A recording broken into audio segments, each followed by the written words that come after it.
Welcome students, this is Ms. Merton. I have another First Page Friday for you. I'd like to introduce you to The Old Man and the Sea by Ernest Hemingway.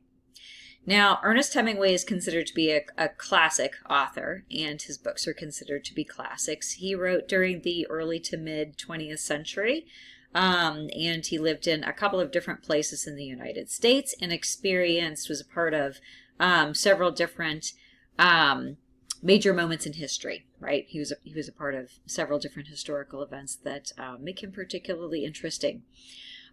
This book is fantastic for a couple of different reasons.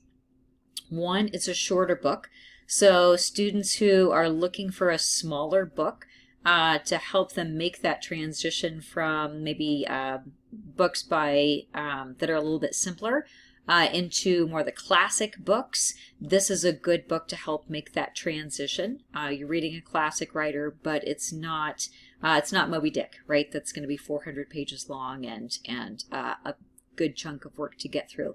This one is simpler. The other thing I really like about this is that the writing is simpler, and that's something that Hemingway strove for as a writer. He was really trying to write this perfect sentence, this very simple sentence.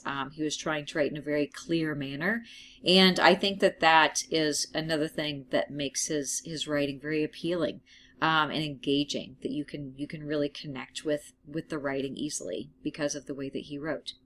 So what I'd like to do for you is I'd like to read the first page and see if maybe this would be your next book. Maybe you'll end up liking this.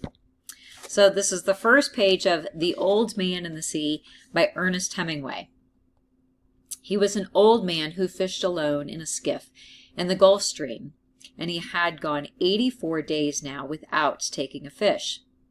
In the first 40 days a boy had been with him, but after 40 days without a fish, the boy's parents had told him that the old man was now definitely and finally sallow, which is the worst form of unlucky, and the boy had gone at the orders in another boat which caught 3 good fish the first week. It made the boy sad to see the old man come in each day with his skiff empty, and he always went down to help him carry either the coiled lines or the gaff and harpoon and the sail that was furled around the mast. The sail was patched with flour sacks and furled. It looked like the flag of permanent defeat.